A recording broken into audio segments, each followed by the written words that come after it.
जय हिंद दोस्तों। आज हम बात करने वाले हैं क्लास 7 का एनसीईआरटी ज्योग्राफी का चैप्टर नंबर 1 जिसका नाम है एनवायरनमेंट। आज हम इस चैप्टर में जानेंगे कि पर्यावरण क्या है, पर्यावरण किसे कहते हैं, पर्यावरण में कौन कौन सी चीज़ें आती हैं जिन्हें हम कहेंगे कि ये पर्यावरण के अंतर्गत आएगा। इन सारी चीज़ों को हम इस चैप्टर में जानेंगे। क्लियर है? चलते हैं। इसमें एक कहानी के थ्रू बताया गया है कि लंबी छुट्टियों के बाद जब रवि स्कूल जा रहा था तब उसने देखा कि उसके स्कूल के निकट खेल के मैदान में खुदाई हो रही थी। वहीं एक मैदान उनके खेलने के लिए वहाँ पे बना हुआ था। लोगों ने बताया कि वहाँ अब फ्लैट जो है बनेगा। जब रवि को समझ में आया कि जो हरी हरी घासें हैं, मानी मुलायम जो घासें हैं, जो गेंद के फूल हैं, गेंदे के, जिसमें तितलियाँ जो हैं वो रहती हैं, वो सारी चीज़ें नष्ट हो जाएंगी, तो उसकी आंखों में आंसू आ गए। उसने ये बात अपने सहपाठियों को बताई। सुबह की सभा में प्रधानाचार्य हैं, उन्होंने उसकी उदासी को देखा और कहा, देखो कैसा हमारा पर्यावरण बदल रहा है। कक्षा में पहुंचकर रवि ने अपने शिक्षक से पूछा कि सर, पर्यावरण है क्या? जो कुछ भी आप अपने आसपास देखते हैं अराउंड चारों ओर, उसे पर्यावरण कहते हैं, ऐसा शिक्षक ने बताया। तो पर्यावरण क्या है? जो आप अपने आसपास देखते हो चारों ओर, उसे पर्यावरण कहते हैं। इसका परिभाषा हो गया। क्लियर है? फिर क्या हुआ? फिर रवि कहने लगा, सर इसका अर्थ क्या होता है? स्कूल में भवन, मेज, कक्षा में जो कुर्सियाँ रखी हुई हैं, यहाँ तक कि जो मैदान, सड़क, कूड़ा करकट, ये जो मेरे दोस्त हैं, ये सारे जो है वो पर्यावरण के अंग हैं। तो शिक्षक ने क्या कहा? शिक्षक ने कहा, हाँ, लेकिन जरा रुको, कुछ वस्तुओं का निर्माण प्राकृतिक रूप से हुआ है, जैसे पर्वत, नदियाँ, पेड़, प्राणी, जबकि अन्य का जो निर्माण है वो मानव द्वारा हुआ है, जैसे सड़कें, कार, कपड़े एंड किताब। जब दो छात्र मिलकर कार्य कीजिएगा और अपने निकट बैठे सहपाठी के साथ मिलकर प्राकृतिक एवं मानव द्वारा निर्मित वस्तुओं की जो सूची है, ऐसा शिक्षक कह रहा है कि ऐसा सूची आप बनाइए कि कौन कौन से मानव निर्मित वस्तुएं हैं, कौन कौन सी प्राकृतिक निर्मित वस्तुएं हैं, उसको आप एक सूची में बनाइए। ऐसा शिक्षक जो है वो बच्चों को निर्देश दे रहे हैं। क्लियर है? इन बच्चों को रवि, परमजीत, जस्सी, मुस्तफ़ा, आशा सभी यह सूची बनाने के लिए उत्सुक थे। इकबाल ने पूछा, हमारा पर्यावरण क्यों बदल रहा है? शिक्षक ने उत्तर दिया कि ऐसी हमारी ज़रूरतों के कारण होता है, ये दिन पर दिन बढ़ती रहती है। इस फिगर में आपको क्लियर हो जाएगा, जैसे बता रहा है कि पर्यावरण के जो हैं वो 3 घटक हैं। पहला प्राकृतिक, दूसरा मानव निर्मित और तीसरा मानव। जो प्राकृतिक है, जो कि पर्यावरण के घटक में है, तो प्राकृतिक में क्या क्या आता है? जैसे जल, वायु, स्थल और सजीव, जैसे जैवमंडल। जैवमंडल तो आपको पता ही है, पिछले लेक्चर में आपको क्लियर कर चुका हूँ कि जैवमंडल किसे कहते हैं। क्लियर है? तो इन सारी चीज़ों को हम प्राकृतिक में गिनेंगे। लेकिन जो मानव निर्मित होती हैं, उस मानव निर्मित में क्या क्या आता है? इमारतें आ जाती हैं, पार्क आ जाते हैं, पुल आ जाते हैं, सड़कें आ जाती हैं, स्मारक आ जाते हैं, उद्योग आ जाते हैं। ये सारी चीज़ें मानव निर्मित होती हैं, इसलिए ये मानव निर्मित वस्तु कहलाती हैं। ठीक है? अब जो तीसरा है, तीसरा क्या है? मानव। मानव क्या करता है? मानव में क्या क्या आता है? जैसे सबसे पहले एक व्यक्ति आएगा, वह व्यक्ति फैमिली बनाएगा, फैमिली मिलकर के एक समुदाय बनाएगा, समुदाय मिलकर के एक धर्म बनाएगा, और धर्म की शिक्षा जो है वो गुरुदेव जो है देंगे। जो हमारी राजनीतिक स्थिति है, इस तरह से राजनीतिक स्थिति है, या जो हमारी आर्थिक स्थिति है, इन सारी चीज़ों को भी मानव में ही काउंट किया जाता है। तो आपने समझा क्या? आपने समझा कि पर्यावरण के 3 घटक हैं। पहला मानव निर्मित, दूसरा प्राकृतिक और तीसरा खुद मानव। मानव निर्मित हमने आपको बता दिया एक एक करके, उसके बाद से हमने प्राकृतिक के बारे में भी आपको बता दिया एक एक करके, और हमने मानव के बारे में भी आपको बता दिया एक एक करके। क्लियर है? इसमें बताया है कि पर्यावरण हमारे जीवन का मूल आधार है। यह हमें सांस लेने के लिए हवा देता है, पानी पीने के लिए जल देता है, खाने के लिए भोजन देता है और रहने के लिए हमें भूमि प्रदान करता है। मानव इस प्राकृतिक पर्यावरण को में कैसे परिवर्तन लाता है, ऐसा कह रहा है क्वेश्चन के तौर पे। तो जैसे कार का जो धुआं है वह वायु को प्रदूषित करता है, पानी को पात्र में एकत्रित किया जाता है, भोजन को बर्तन में परोसा जाता है और भूमि पर कारखाने बनाए जाते हैं। इन सारी क्रियाओं से जो हमें पर्यावरण ये सारी चीज़ें देता है, उससे उसका ह्रास होता है। तो जो क्वेश्चन इसने पूछा है कि मानव प्राकृतिक पर्यावरण को कैसे परिवर्तित करता है, यानी कि कैसे उसको खराब करता है, तो इनका आंसर यहाँ पे दिया हुआ है, जिससे ये जो है जो मानव निर्मित पर्यावरण के होते हैं वे इससे प्रदूषित होते हैं। क्लियर है?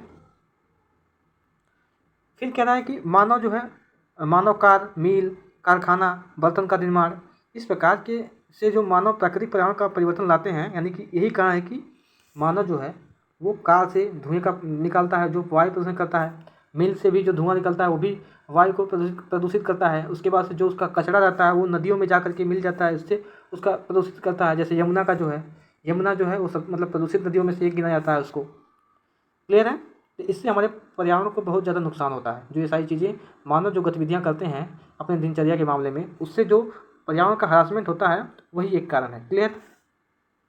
फिर उसके बाद से बता रहा है कि जो हम ऊपर अभी पढ़े हैं इन सारी चीज़ों के बारे में, पर्यावरण के घटक के बारे में, तो उसमें कह रहा है कि किसी भी जीवित प्राणी के चारों ओर पाए जाने वाले लोग, स्थान, वस्तुएं एवं प्राकृतिक को पर्यावरण कहते हैं। फिर कह रहा है कि पर्यावरण जो है दो चीज़ों से मिलकर बना है। पहला क्या है? पहला है कि पर्यावरण जो है बना है प्राकृतिक और मानव निर्मित, इन दोनों परिघटनाओं का मिश्रण है पर्यावरण। प्राकृतिक पर्यावरण में पृथ्वी पर पाई जाने वाली जो जीवीय हैं और अजीवीय, ये दोनों परिस्थितियाँ सम्मिलित हैं। अब हम जानेंगे कि जीवीय क्या है और अजीवीय क्या है। जीवीय की बात करें तो सजीव प्राणियों का संसार, जैसे हमारा पादप हो गया, जंतु हो गए, ये हमारे क्या हैं? जीवीय हैं। लेकिन अजीवी मतलब जिसमें जान हो, कह सकते हो जान। लेकिन अजीवी का मतलब होता है जिसमें जान ही ना हो, यानी निर्जीव हो, तो उसे कहते हैं अजीव। जैसे कि हमारा जो स्थल है, यानी कि जो ज़मीनें हैं, ठीक है, ये हमारे अजीव हैं। तो यही कह रहा है कि जीवीय और अजीवीय इन दोनों से मिला करके हमारा जो है वो पर्यावरण का निर्माण होता है, ऐसा इसमें कहना चाह रहा है। क्लियर है? लेकिन यहाँ पे ये कह रहा है कि जबकि मानवीय पर्यावरण में मानव की परस्पर क्रियाएँ और उसकी गतिविधियाँ, ये सारी इसमें संरचनाओं में शामिल हैं। क्लियर है? जो मानवीय गतिविधियाँ करते हैं, जैसे कि कार बनाना, जो इंडस्ट्रियल रिवोल्यूशन है, इन सारी चीज़ों की जो गतिविधियाँ होती हैं वो भी इन पर्यावरण में इंक्लूड किया जाता है। ठीक है? जो कि हमारे जो अभी आपने ऊपर पढ़ा है ना, जो पर्यावरण का प्रदूषण करते हैं, पर्यावरण का, जिससे वायु का प्रदूषण होता है, जिससे जल का प्रदूषण होता है, ये भी जो है मानव क्रियाओं के कारण होता है। क्लियर है? तो ये भी इनमें शामिल रहेंगे। फिर यहाँ पे कह रहा है कि हम जानेंगे कि प्राकृतिक पर्यावरण किसे कहते हैं। तो प्राकृतिक पर्यावरण में क्या आता है कि भूमि, जल, वायु, पेड़ पौधे एवं जीवी जंतुओं को मिला करके प्राकृतिक पर्यावरण को तैयार किया जाता है। यानी कि प्राकृतिक पर्यावरण में ये सारी चीज़ें आते हैं। ठीक है? भूमि, जल, वायु, पेड़ पौधे और जीव जंतु। कह रहा है कि जो हमने आपको बताया कि स्थल मंडल, जल मंडल, वायुमंडल, जयमंडल, इन सारी चीज़ों को आपने पहले चैप्टर, अगर इसके पहले वाले लेक्चर को नहीं देखा है तो आप जाके देख सकते हैं। उसमें हमने क्लियर तौर पे बताया कि स्थल मंडल, जल मंडल और वायुमंडल एंड देन जल मंडल, ये जयमंडल, ये क्या होते हैं, कैसे बनते हैं। तो इसको आप ऊपर जा करके देख सकते हैं। पृथ्वी की ठोस प्रकृति एवं कठोर ऊपरी परत को स्थल मंडल कहते हैं। यानी कि पृथ्वी जो है उसकी जो ठोस प्रकृति है, ठोस, उसको कहते हैं स्थल मंडल, जिसमें हम लोग रहते हैं। ठीक है? यहाँ पे ये जो है खनिज, चट्टानों और खनिजों से बना होता है यहाँ, एवं मिट्टियों की एक पतली परत होती है जिसपे ये जो ढका रहता है। यहाँ पर पहाड़, पठार, मैदान, घाटी, आप इसको एज्यूम कर सकते हैं कि जिस धरातल पे हम रहते हैं, ये पृथ्वी है, यहाँ पे हमारे आसपास क्या मिलता है। आप एज्यूम कर सकते हैं हमारे पास, हमारे अगल बगल आपको नदियाँ दिखेंगी, आपको पर्वत दिखेगा, आपको पठार दिखेगा, मैदान दिखेगा, कुछ ऊबड़ खाबड़ ज़मीनें दिखेंगी। ये सारी चीज़ें क्या होती हैं? ये सारी चीज़ें स्थल मंडल पर होती हैं। तो जो स्थल मंडल है, स्थल मंडल में हम आपसे पहले बोलें कि आप अपने अगल बगल जो है एज्यूम कर सकते हैं, जिसमें आपको सारी चीज़ें दिखाई देंगी। क्लियर है? कह रहा है कि स्थल मंडल में ही हम कृषि करते हैं, हम वहाँ पे पशुओं को चराते हैं। जो खनिज संपदाएं जैसे कोयला, मिट्टी का तेल, ये सारी चीज़ें कहाँ मिलती हैं? ये सारे स्थल मंडल पर ही मिलती हैं। क्लियर है? जो घास के मैदान हैं, जो बस्तियाँ हम बनाते हैं, पशुओं को चराने के लिए जो मैदान होते हैं, ये सारी चीज़ें स्थल मंडल पर ही होती हैं। क्लियर हो गया? एक बार फिर से समझ लीजिए, ये हमारा स्थल मंडल है जिस पे आप रहते हैं। आप पृथ्वी के अंदर रहते हैं ना, तो आप एज्यूम करिए कि आपके पृथ्वी पर क्या क्या है। तो पृथ्वी पर क्या क्या है? पर्वत, पठार, मैदान, जो ऊबड़ खाबड़ ज़मीनें होती हैं, फिर उसके बाद से कृषि करने के लिए खेती, बस्तियों के लिए भूमि, पशुओं को चरने के लिए जो मैदान होता है, घास का मैदान, ये सारी चीज़ें आप में होती हैं, इसी को कहते हैं स्थल मंडल। इतनी बात क्लियर हुई? ठीक। इसके पीछे वाले में हमने आपको बता दिया था, तो एक बार फिर से रिवीजन कर लेते हैं। यहाँ पे ये जल मंडल है, यहाँ पे ये वायुमंडल है, यहाँ ये स्थल मंडल है। क्लियर है? स्थल मंडल में क्या होता है आपको बता दिया ना कि यहाँ पे घर देखिए, यहाँ पे घर बना हुआ है, ये रोडें बनी हुई हैं, पर्वत होगा यहाँ पे। वायुमंडल में क्या होता है? जो हमारे आकाश होते हैं, जहाँ पे एरोप्लेन्स चलती हैं, और भी जो एक्स्ट्रा कैलकुलेटी मतलब होती है, एक्टिविटी जो होती है। जलमंडल में पानी आता है। क्लियर है? ये अलग अलग हो गई, लेकिन जो जैवमंडल होता है वो इन सारी चीज़ों का मिक्सचर होता है, जहाँ पे स्थल मंडल भी हो, जहाँ पे जल मंडल भी हो और जहाँ पे वायुमंडल है। इसको हम पिछले लेक्चर में कंप्लीट कर चुके हैं, तो आप जाके प्लीज़ देख सकते हैं।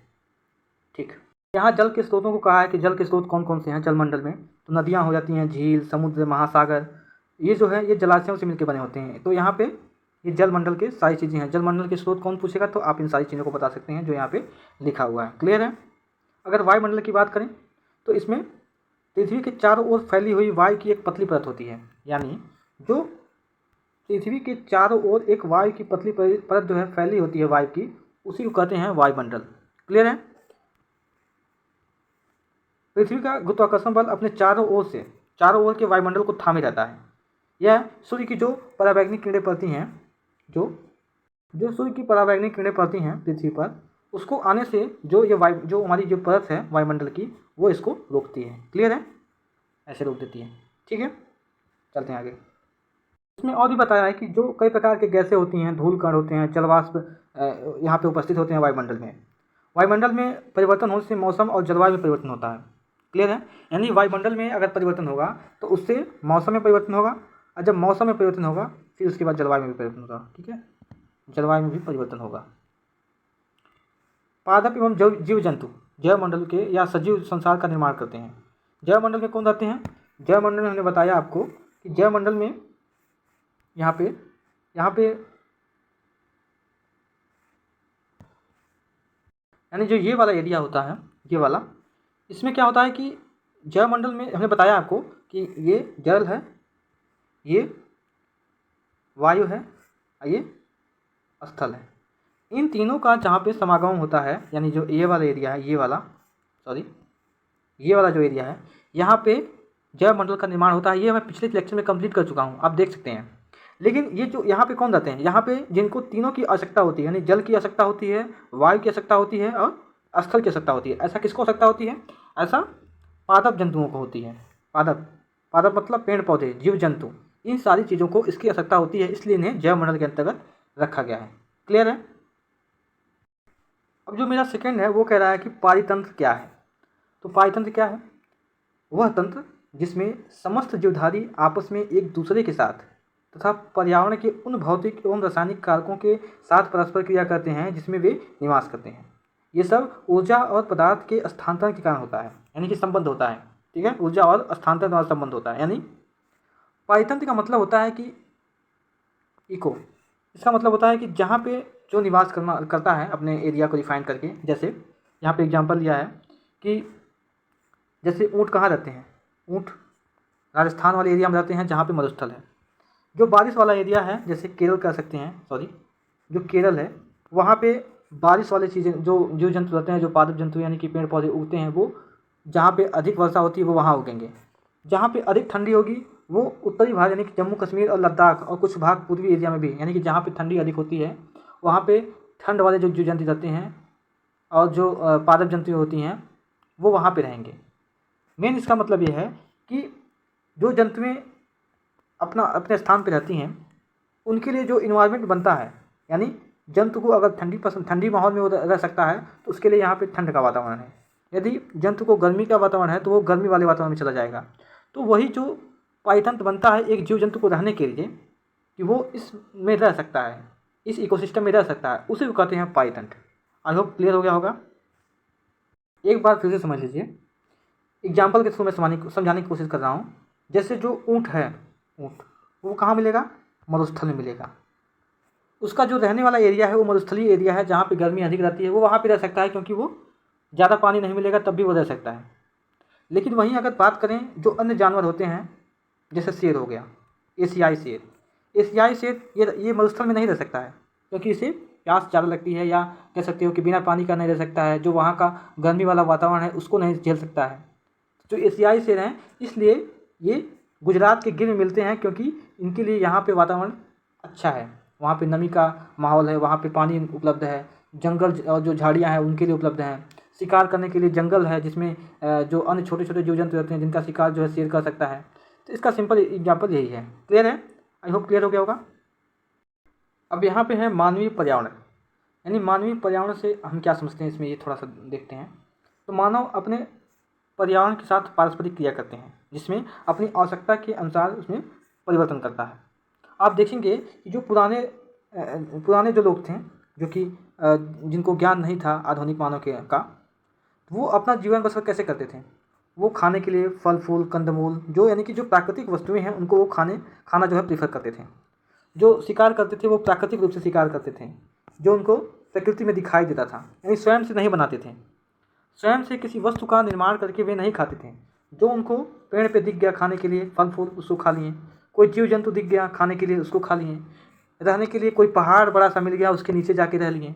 यानी वो प्राकृतिक के साथ समझौता करने के लिए तैयार थे, यानी कि प्रकृति के अनुसार वे चलते थे। तो उस समय कहा जा सकता था कि मानव और जो प्राकृतिक है उनके बीच आपस में सामंजस्य है। क्लियर है? मानव जो है प्राकृतिक के हिसाब से चलते थे। लेकिन आज की जीवन शैली में क्या है? आज के जीवन शैली में मानव अपने खुद के हिसाब से, जैसे मान लीजिए अगर उसको चावल मिल गया तो वो चावल से कई प्रकार की रेसिपी बना सकता है, विभिन्न प्रकार की रेसिपी बना सकता है। तो मानव अपने द्वारा तैयार किया करके खुद खा रहा है। ठीक है? तो इसमें हम कह सकते हैं कि जो मानव है वो पर्यावरण के साथ संतुलन नहीं कर रहा है। जो प्राकृतिक वस्तुएं हमें दे रही हैं प्रकृति, उनके साथ मानव जो है छेड़छाड़ कर रहा है। क्लियर है? यहाँ पे देख सकते हैं ये वाला एरिया। ठीक है? और जो पहले के लोग थे वो वस्तु विनिमय पद्धति का जो विकास है वो उसी समय किया गया। वस्तु विनिमय पद्धति मतलब क्या होता है कि जैसे मान लीजिए ये कोई व्यक्ति है जिसके पास चना है, और ये कोई व्यक्ति है जिसके पास चावल है। इसको चना ना रख करके आप इसको सब्जी रख लीजिए, सब्जी। तो जो वस्तु विनिमय प्रणाली है उसमें क्या होता है कि यह व्यक्ति इसके पास आया और कहा कि भैया हमको आप सब्जी दे दो। ये व्यक्ति इनके पास आया, कहा भैया हमको चावल दे दो। अब इसका रिवर्स क्या हुआ कि दोनों लोग सब्जी और चावल बैठ के खा सकते हैं, ये भी खा सकते हैं, ये भी खा सकते हैं। तो यहाँ पे क्या हुआ? वस्तु विनिमय प्रणाली, बार्टर सिस्टम, जिसमें आप वस्तुओं का लेन देन एक दूसरे से कर रहे हैं, वस्तुओं का। क्लियर है? यहाँ पे आप देख सकते हैं जो हमने बताया वो यही है। देखिए यहाँ पे कि यह वस्तुओं की अदला बदली का व्यापार है जिसमें धन का प्रयोग नहीं होता है। ठीक है? जैसे आज भी आप देखते होंगे गांव में, तो दिवाली के समय जब कुम्हार आपको देता है, गांव में होता है ऐसा, कुम्हार जब लाता है लोगों के हाथ दिया, तो कुम्हार को लोग रिवर्स में क्या देते हैं? चावल दे देते हैं, गेहूँ दे देते हैं, कुछ और दे देते हैं। तो यहाँ पर भी हम कहीं ना कहीं बार्टर सिस्टम की जो प्रणाली है उसको देख सकते हैं। ठीक है? चलते हैं आगे। अब हम आते हैं अभ्यास प्रश्न पर। इसमें पहला क्वेश्चन कह रहा है कि पायतंत्र क्या है। इसको हमने आपको करा दिया है, तो आप इसको कर लीजिएगा। क्लियर? दूसरा क्वेश्चन कह रहा है कि प्राकृतिक पर्यावरण से आप क्या समझते हैं। इसको भी हमने बताया है कि प्राकृतिक पर्यावरण क्या है? जो मानव द्वारा निर्मित न हुआ हो, जैसे पर्वत, पठार, मैदान, ये सारी चीज़ें स्वयं से यहाँ पे रही हैं, जो मानव द्वारा नहीं किया गया है, इसको कहते हैं प्राकृतिक पर्यावरण। क्लियर है? जो थर्ड क्वेश्चन वो कह रहा है कि पर्यावरण के प्रमुख घटक क्या हैं। तो पर्यावरण के प्रमुख घटक कितने हैं? 3। पहला मानव निर्मित हो गया, दूसरा मानव, तीसरा है प्राकृतिक निर्मित। ठीक है? जिसमें पहाड़ वहाड़ आते हैं, पहाड़ पठार। ठीक है? अब इसका चौथा क्वेश्चन क्या कर रहा है कि मानव निर्मित पर्यावरण के 4 उदाहरण बताइए। तो मानव निर्मित पर्यावरण के 4 उदाहरण आप हमको कमेंट में बताइएगा कि इसके 4 जो एग्जाम्पल हैं वो क्या हैं जो मानव निर्मित हैं। ठीक है? फिर इसमें जो क्वेश्चन है कि स्थल मंडल क्या है। स्थल मंडल क्या है? स्थल मंडल जिस पे हम लोग निवास करते हैं। अगर स्थल मंडल की बात करें तो जिस पे हम लोग रहते हैं, जहाँ पे क्या क्या सुविधाएं मिलती हैं। सड़क बन सकती है, घर बन सकता है, जो रहने के लिए मैदान बन सकता है, घास स्थल बन सकता है पशुओं के चलने के लिए, खेल का मैदान बन सकता है। ये सारी चीज़ें कहाँ बन सकता है? स्थल पे बन सकता है। तो जहाँ पे हम लोग रहते हैं वही है स्थल मंडल। क्लियर है? जीवीय पर्यावरण के 2 प्रमुख घटक बताइए। इसको भी आप कमेंट में करके हमको बताइएगा कि जीवीय पर्यावरण के जो 2 प्रमुख घटक हैं वे कौन कौन से हैं। अगर नहीं आता है तो कमेंट में बताइएगा, हम आपको रिप्लाई दे देंगे। क्लियर है? जो लास्ट का क्वेश्चन है वो है जैवमंडल। जैवमंडल क्या है? तो जैवमंडल हमने बताया कि मान लीजिए ये जल है, ये हमारा स्थल है, ये हमारा वायु है। तो इसके बीच का जो एरिया है ये वाला यही है जैवमंडल। ठीक है? जहाँ पे जल यानी पानी, वायु और स्थल इन तीनों का जो मिक्सचर होता है वही है जैवमंडल। यहाँ पे है सही गलत का हमको बताना है कौन सा सही है इसमें। तो पहला क्वेश्चन कह रहा है कि इसमें कौन सा प्राकृतिक पायतंत्र नहीं है। तो प्राकृतिक पायतंत्र कौन सा नहीं है, ताल नहीं है, बाकी ये सब प्राकृतिक पायतंत्र हैं, मरुस्थल वन, पहाड़, पठार, पहाड़ी, लेकिन जो ताल है वो नहीं है। क्लियर। दूसरा क्वेश्चन क्या है कि इसमें कौन सा मानवीय पर्यावरण का घटक नहीं है। तो मानवीय जो पर्यावरण का घटक कौन सा नहीं है वो है स्थल। क्लियर है, बाकी दोनों है। अभी हमने पीछे पढ़ा है ना कि जो मानवीय घटक है, मानवीय घटक, उसमें एक परिवार बनता है, परिवार जो है एक व्यक्ति है, व्यक्ति परिवार बनाता है, परिवार जो है समुदाय बनाता है, समुदाय गांव बनाता है, गांव से धर्म का विकास होता है। इन सारी चीज़ों को हमने पीछे कवर किया है, तो उसी में से ये क्वेश्चन है। ठीक है, तो उसका आंसर होगा स्थल। थर्ड क्वेश्चन है कि इनमें कौन सा मानव निर्मित पर्यावरण नहीं है। तो मानव निर्मित पर्यावरण कौन सा नहीं है, वो है सड़क। मानव निर्मित पर्यावरण कौन सा है, ये क्वेश्चन है। ठीक है, तो ये है सड़क। क्लियर है। चौथा क्वेश्चन क्या है कि इनमें कौन सा पर्यावरण के लिए खतरा है। तो पर्यावरण के लिए खतरा कौन सा है, जनसंख्या वृद्धि। क्लियर है, जनसंख्या वृद्धि से पर्यावरण को खतरा हो सकता है। क्लियर है।